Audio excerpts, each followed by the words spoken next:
Bonjour et bienvenue dans cette vidéo de NFT Business. La question qui revient assez souvent, surtout ces temps-ci, c'est celle concernant la finance décentralisée. Alors, si on veut comprendre ce qu'est la finance décentralisée, comprenons d'abord ce qu'est la finance normale, la finance traditionnelle, on va dire.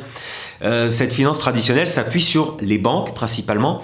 Et alors, on se demande que fait une banque? Eh bien, la banque, elle prend votre argent pour le donner aux autres, si on peut vulgariser et simplifier au maximum ça. En fait, la banque fluidifie les échanges d'argent dans l'économie. Donc, votre argent est placé en banque, il est utilisé pour prêter à des entreprises ou à des particuliers. Alors, à des entreprises pour acheter des machines, pour racheter pourquoi pas une autre entreprise, même pour grossir de façon externe. Et puis cet argent peut être prêté aussi aux particuliers, ça vous le savez, pour acheter une voiture ou acheter un appartement par exemple. Donc la banque va être l'intermédiaire financier entre tous ces échanges d'argent, entre ceux qui fournissent les liquidités et ceux qui ont besoin de ces liquidités pour se développer. C'est le système bancaire classique, c'est le système financier traditionnel. Quand on en vient maintenant à la finance sur la blockchain, eh bien, il existe beaucoup d'outils maintenant qui vont automatiser ce flux d'argent, donc ce flux de tokens, ce flux de crypto-monnaies entre les acteurs de l'écosystème crypto, c'est-à-dire entre ceux qui vont amener leur crypto-monnaie dans ces outils. Alors dans la blockchain, comme vous le savez, il n'y a pas d'organe central, ce n'est que du code qui va régir la blockchain et c'est le code qui va régir les échanges de crypto-monnaies entre les individus ou entre les entreprises par exemple. Avec l'avènement de la blockchain Ethereum, c'est l'arrivée des logiciels qui tournent sur une blockchain. Ces logiciels, on les appelle des smart contracts et c'est du code informatique. Et ce code informatique va gérer automatiquement les échanges de crypto-monnaies d'un individu à un autre, d'un wallet à un autre wallet. Ce sont donc des smart contracts qui ont été développés pour fluidifier les échanges d'argent, les échanges de crypto évidemment, au sein de l'écosystème des crypto-monnaies, au sein de la blockchain, au sein même des utilisateurs de crypto que vous êtes peut-être, ou que je suis en tout cas, et que nous serons tous prochainement. Donc ces smart contracts sont appelés des protocoles, donc des protocoles de finance décentralisée. Ces protocoles vont vous permettre de déposer des cryptos pour que les autres puissent les utiliser. Ces protocoles vont donc vous permettre de déposer des cryptos, on appelle ça déposer de la liquidité, vous amener du cash dans l'écosystème. Et d'autres protocoles vont aussi vous permettre de faire des échanges de crypto-monnaies. On appelle ça un swap, c'est quand vous voulez échanger une crypto contre une autre sans passer par un exchange centralisé, par exemple sans passer par Binance ou par CoinHouse ou par Kraken ou par l'exchange qui vous a permis au tout départ de déposer des euros pour recevoir de la crypto.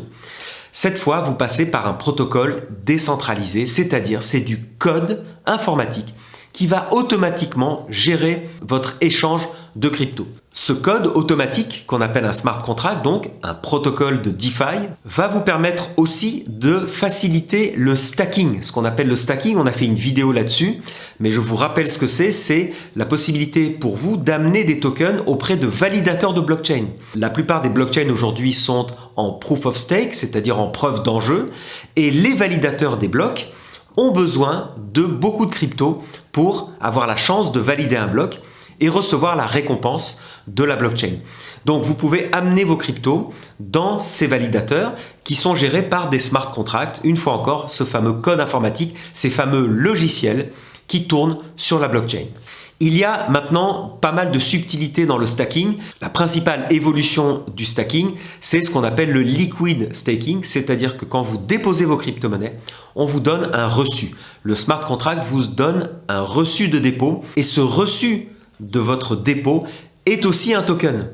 Et ce token-là, vous allez pouvoir le placer à nouveau dans d'autres protocoles de finance décentralisée. Vous pouvez amener de la liquidité avec ce token de dépôt qui prouve que vous avez participé à du stacking auprès d'un validateur. Alors c'est une façon, vous voyez, c'est ce qu'on appelle d'ailleurs le Lego dans la finance décentralisée, c'est des Legos de protocole. Un protocole va vous proposer de déposer de la liquidité, va vous donner un nouveau token, et ce token-là, vous allez à nouveau le déposer dans un autre protocole qui va faire travailler ce token pour vous donner du rendement passif sur votre token de dépôt. Et ainsi de suite. Il existe même des possibilités d'avoir un dépôt sur un autre dépôt sur un nouveau dépôt. C'est un jeu assez complexe maintenant. Il faut beaucoup de maîtrise, il faut beaucoup d'expérience pour rentrer là-dedans. Mais ça peut être très lucratif puisque vous accumulez les rendements passifs les uns sur les autres. Vous partez d'un premier rendement passif de 6%, puis vous accumulez un deuxième rendement de 5%, puis encore 10%, etc., etc. Et vous pouvez obtenir vraiment des très beaux rendements. Le protocole qui est très réputé dans le liquid staking s'appelle Lido, L-I-D-O.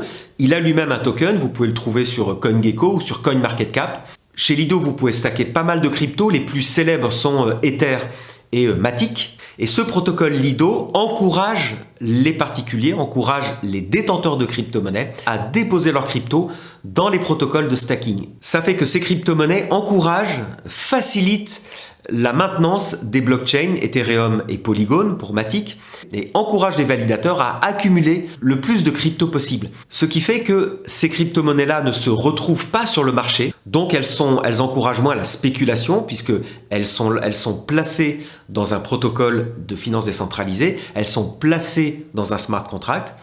Et en même temps, ces crypto-monnaies-là facilitent la décentralisation des blockchains et encouragent au maximum la décentralisation. Alors, autre aspect important de la finance décentralisée, c'est le fait de pouvoir prêter ces crypto-monnaies à d'autres personnes pour qu'elles puissent ensuite utiliser ces crypto-monnaies comme elles le veulent. Vous avez la possibilité, vous aussi, d'emprunter de la crypto-monnaie. Alors, quel est l'intérêt d'emprunter? Eh bien, c'est comme à la banque, quand vous empruntez, soit vous avez un projet à financer, soit vous avez envie d'acheter de nouvelles crypto-monnaies, mais vous n'avez pas les liquidités. Donc, vous déposez de la crypto-monnaie en garantie et à partir de cette garantie, le protocole, automatiquement, va vous prêter de la nouvelle crypto-monnaie. Et cette nouvelle crypto-monnaie va vous servir, soit vous la transformez en euros pour financer un projet dans la vie réelle, soit vous avez envie d'acheter de nouvelles crypto-monnaies. Et là, vous avez de la liquidité pour augmenter votre portefeuille crypto. Rendez-vous compte que c'est un outil extrêmement puissant qui est fait sans intermédiaire, il n'y a plus de banque, vous êtes en direct avec le code et le code va gérer à la fois les déposants et ceux qui vont retirer de la crypto. Le protocole le plus célèbre dans ce domaine, c'est AAV, donc ça s'écrit W-A-V-E. Et quand vous déposez des cryptos chez AAV, il n'y a pas de délai pour rembourser votre dette. Vous pouvez déposer des crypto-monnaies en dépôt, ça s'appelle un collatéral. La crypto-monnaie est bloquée dans le smart contract et donc vous avez la possibilité après d'emprunter des nouvelles crypto-monnaies et vous avez ainsi une dette envers AAV. Et cette dette, elle n'est pas limitée dans le temps. Elle peut durer 1 an, 5 ans, 10 ans. Tant que le protocole vivra, votre dette sera toujours actée chez AAV. En attendant, vous avez gagné de la nouvelle crypto-monnaie, vous avez emprunté de la crypto qui va vous permettre de financer un projet ou de gonfler votre portefeuille avec des nouvelles crypto-monnaies. Alors évidemment, quand le marché est haussier, alors tout va bien parce que vous avez aisément la possibilité de rembourser votre dette. Et quand le marché est baissier, il faut réajuster. Soit vous remboursez rapidement votre dette, soit vous rajoutez des crypto-monnaies en dépôt pour augmenter la garantie du protocole sur votre dette. On dit alors qu'on va redéposer plus de collatéral dans le protocole. Même si tout cela paraît complexe au départ, quand on prend le temps de comprendre, on s'aperçoit qu'on devient finalement son propre banquier réellement. C'est-à-dire que non seulement on détient ses crypto-actifs, et ça vous le savez, on vous encourage tous dans l'écosystème à retirer vos crypto-monnaies des exchanges pour les placer dans des wallets privés ou dans des clés Ledger par exemple, ce qu'on appelle un hardware wallet. Alors à ce moment-là, on dit de vous que vous êtes déjà votre propre banquier, c'est-à-dire que vous détenez réellement vos actifs crypto. Mais là, avec la finance décentralisée, ça va beaucoup plus loin. Vous allez avoir les mêmes outils que votre banquier traditionnel, des outils pour vous permettre de générer des rendements passifs sur vos crypto-monnaies, sur votre argent. C'est ce que fait le banquier, c'est ce que font toutes les grandes banques. Elles font travailler votre argent pour obtenir des rendements qu'elles gardent. Et ces rendements générés par la banque va en garder la plus grosse partie pour elle, évidemment. Donc là, avec la finance décentralisée, c'est vous qui faites travailler l'argent et c'est vous qui récoltez tous les fruits de cette épargne qui travaille. Ce sont des outils très puissants qu'il est nécessaire de comprendre, qu'il est nécessaire de pratiquer avec des petites sommes au départ. Mais vous verrez, cette finance décentralisée est au cœur de l'extraordinaire développement de la blockchain et de l'écosystème crypto qui va arriver très prochainement. Je vous remercie d'avoir suivi cette vidéo et d'avoir été patient avec mes explications. J'ai voulu vous expliquer cela assez simplement, mais je ferai d'autres vidéos où on rentrera dans le détail de ces protocoles. N'hésitez pas à liker cette vidéo si ça vous a plu, à partager à vos amis et à vous abonner à notre chaîne NFT Business. Nous ferons beaucoup de vidéos sur l'écosystème Web3 et pour vous parler de ces outils bien précis. Merci, à bientôt.